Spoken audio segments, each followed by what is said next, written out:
Hey, how's it going?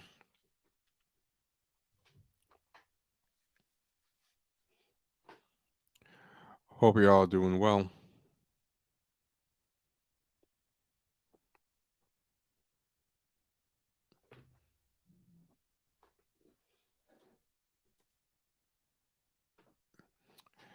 Yeah, want to talk about some stuff real quick. Didn't announce this stream, so I'm giving people a little time to get in, but it's going to be short. Um, oh yeah, real quick. Just put the calls to action. Like, comment, share, subscribe. If you're in here, it takes no time to do that. Hit the super chat or support us in one of the ways that's showing in the ticker below. But I hope everyone's doing good. Hey, Sean. Hey, ADOS Truth. Um, I want to talk about a couple of things real fast. Someone sent me this, and they sent it to me in the way that they were kind of, hey, man, who want to? They sent it in the way that was kind of, they were kind of annoyed with it, but I thought it was interesting to take a look at. So I'm just gonna share it real quick. But this person is named Dr. Raquel something. I don't have her full name handy. But her Instagram name is Raquel Martin PhD. And she has this message that goes, emancipation and exclusion do not mix. Let me see if I can make it play. I might need to log in to do it. Yeah, Instagram's annoying because if you use it on a browser, it acts funny as hell. So let me try this again. I might have to.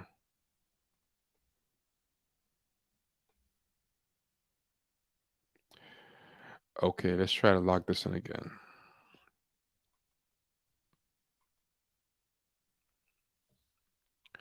Okay, got it to work. So let's go back to it.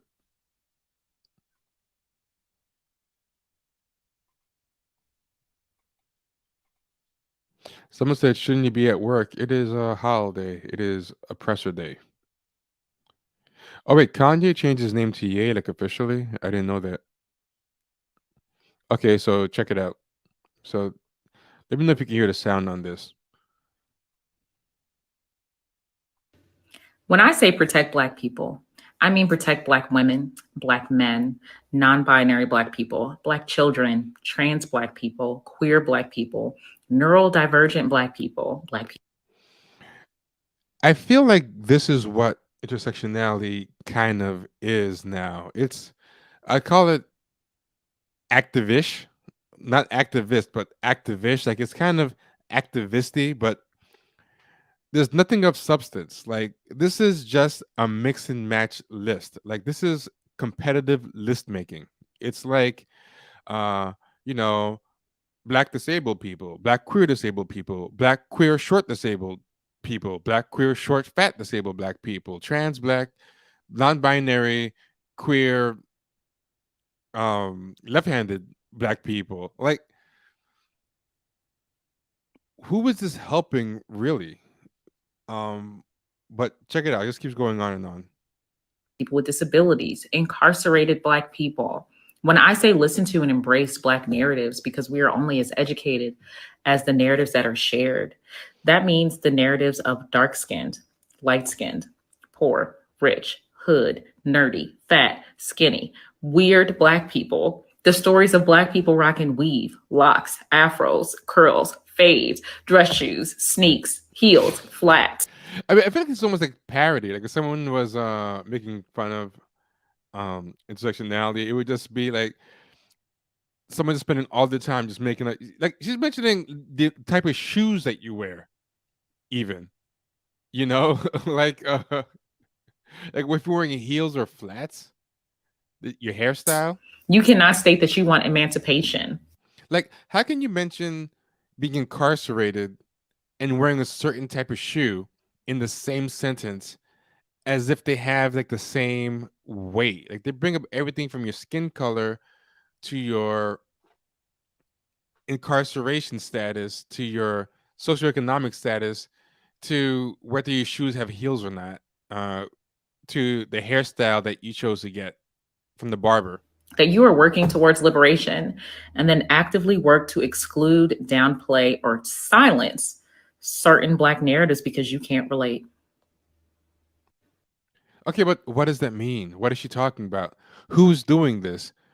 What is the call to action? What is there to do except like just virtue signal that you can make a very exhaustive list? And you know, it's funny. The problem with pandering to this type of crowd is there's going to be someone who's going to find something that she missed and just be like, well, you forgot what about, people who can't dance and black people who are rhythm impaired, what about them? Black people are not a monolith, you know? I mean, this is probably what she's doing. Oh, someone said she forgot to mention straight black men. Yeah. But I mean, it's just definitely probably what it is, but I mean, I don't know if that makes it any better. I mean, no matter why she's doing it, it's pretty pointless. It doesn't help anybody. Like, I just feel like this kind of idea of trying to subdivide and mix and match and try to show how inclusive you are,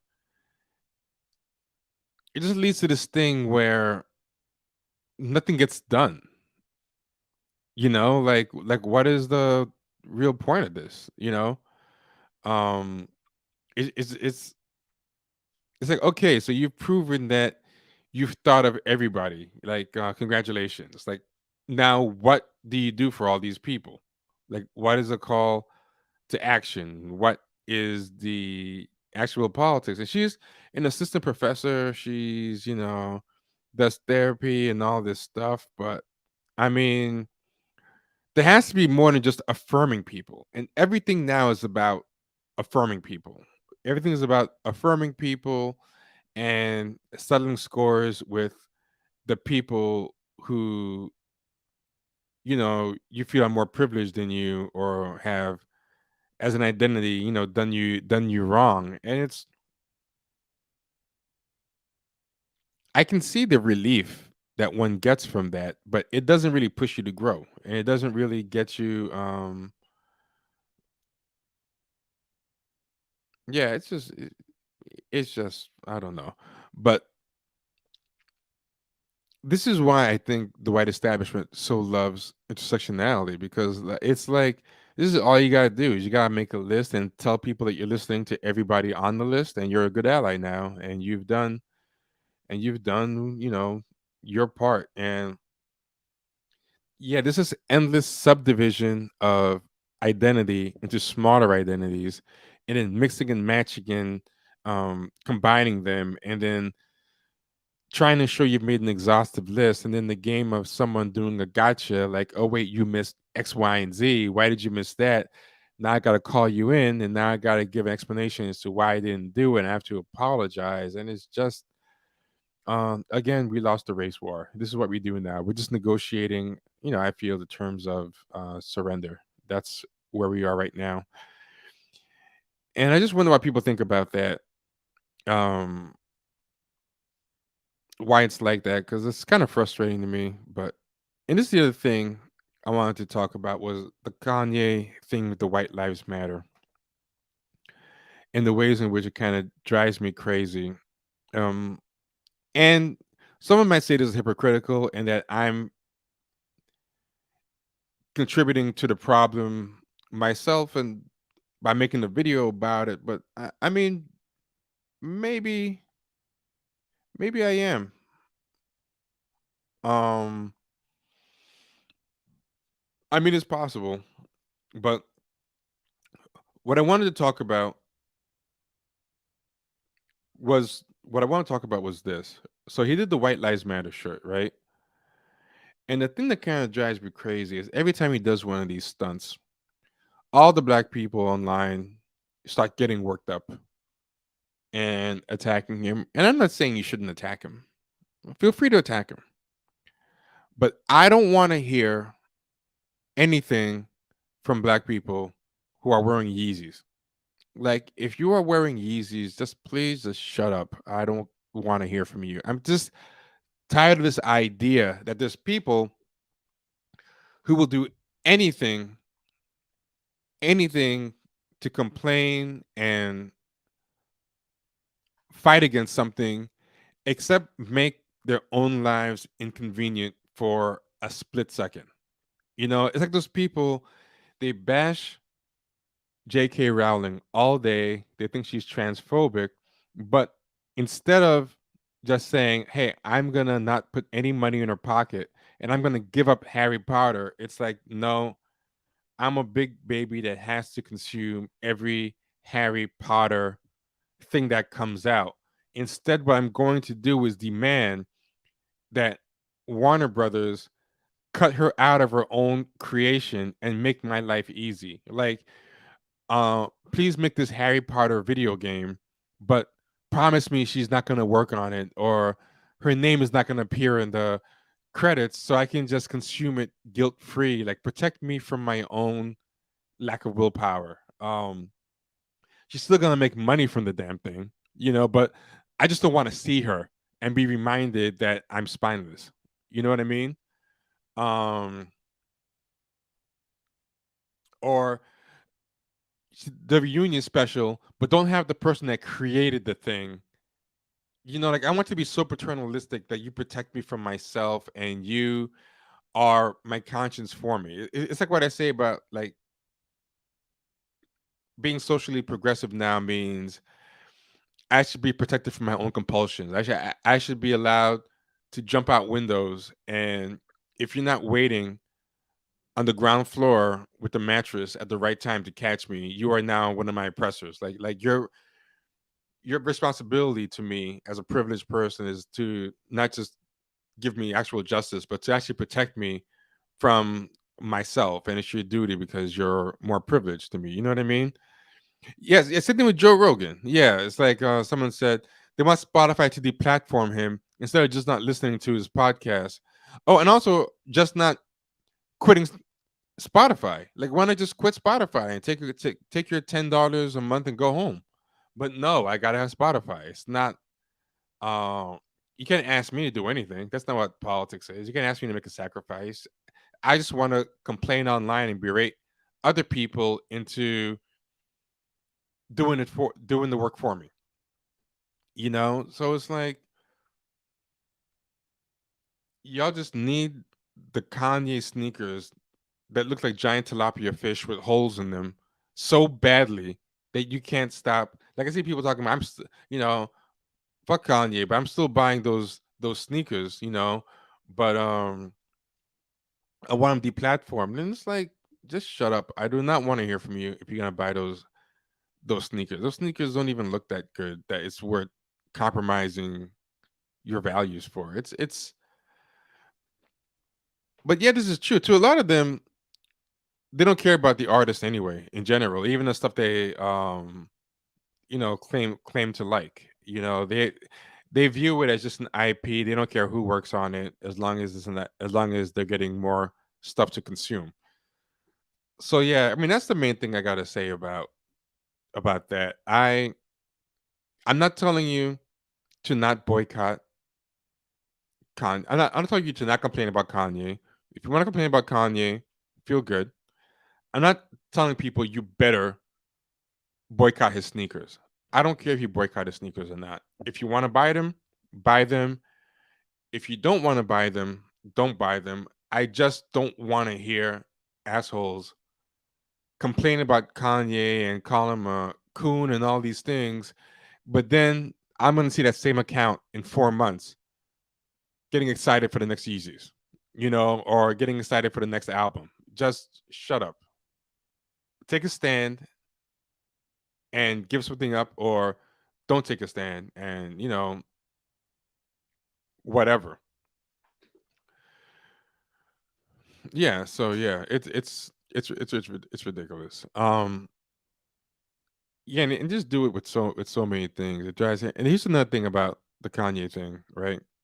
I thought this was a great point. Tori Russell, who was a Ferguson activist, day one activist, and who also was a friend of the show, has appeared on the Champagne Sharks podcast, made this great point.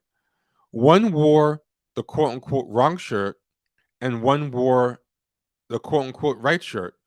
Who did the most damage to our people? Kanye West or Patrice Cullors? And I think that's, really true. Like a lot of people who won't raise their voice against Patrice Cullors are more than willing to complain about this dumb shirt that at the end of the day, what really does more harm? Like one actually kept hundreds of millions of dollars from going to the families of victims and purely like enriched herself, and our joy of optics is just so crazy. Like one of them you're gonna complain more, and neither of them you're gonna really boycott anyway.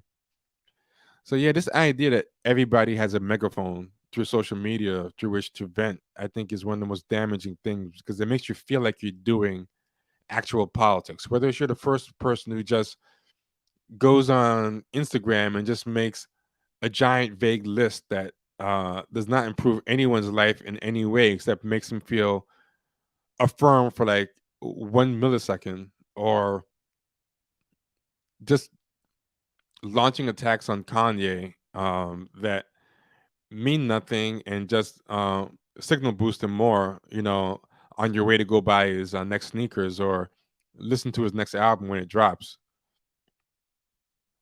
Yeah, all of it is just a little much to me. Uh, yeah, and there was one other thing. Oh yeah, this is another thing I want to show. Most Def and Talib Kweli did this, and then this to me is part of the theater too. So Most Def did this. He played. I might have to put the audio off. I think there might be copyrightable music on this, but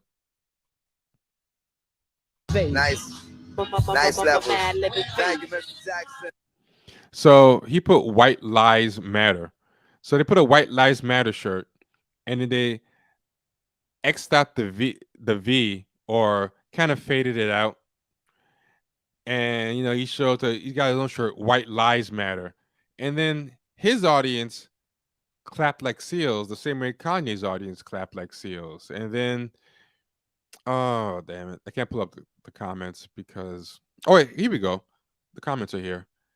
Someone goes, "Most Def fixed it," everyone's happy. Facts, there now, it's fixed. Love it.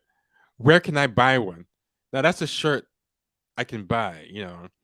Get Talib Ali, Mighty Most Def. Let's go. Everyone's getting excited. And I'm like, you're still signal boosting the publicity stunt. You're still giving the publicity stunt life. Like, why? I feel like it's when the MAGA hats came out, there were all these people I thought they were so clever by remixing the MAGA hat. So they would just have like make Puerto Rico great again, make oxtail great again, or make liberalism great again. Just all this stuff, and it's like, okay, you're supposed to be sticking it to Trump and MAGA, but you're reinforcing the iconic status of the hat, you know? But it's like deep down, you think the hat kind of looks fly, or at least you think the hat is a hot topic and you can't miss out on the chance to get clout. So rather than just ignore the hat or just make something totally different that has nothing to do with the hat that expresses your value, you want to be part of the wave that's trending, even if it's under the guise of criticizing it. So we have this thing where people just, you know, do these superficial because they know that Kanye sets trends and he's setting a trend and they can't take a part in it because they have to hate it. So now this is the way to be part of the trend but act like they're speaking against it, like, oh yeah, this looks like the White Lives Matter shirt that everyone's talking about, but actually look, the V is out, it's lies. And then Talib and Mos Def are feeding into the media circus too. It's like theater. It's like pro wrestling theater. It's they're gonna be the face to Kanye's heel, and it's just so stupid. Why even acknowledge the thing? And again, maybe I'm hypocritical because me talking about them talking about it means that I'm adding to the focus on it as well. So I acknowledge that. So it's kind of a conundrum even for me because I was like, do I even want to talk about this dumb discourse around it? Because now I'm giving fuel to it. But yeah, that is something that I can't stand people falling for. Everyone's talking about where to buy the White Lives Matter clapback shirt that at the end of the day rewards Kanye with attention and this idea that it's you're obligated to pay attention to whatever is trending. You're obligated to um everyone's afraid to miss out on a chance to get likes, retweets, or ride a wave or get some residual clout. You know what I mean? And I just don't think it's fly or like who is Kanye that his sentiments need to be fixed? Who cares? Just don't care about it. But again, not an option. You can't do that. So yeah, that's pretty much what I want to talk about. Hit the likes, comment, share, subscribe, support the show any chance you get. It helps us out, and that's all we have for today. Appreciate y'all. And we'll talk soon. Be good.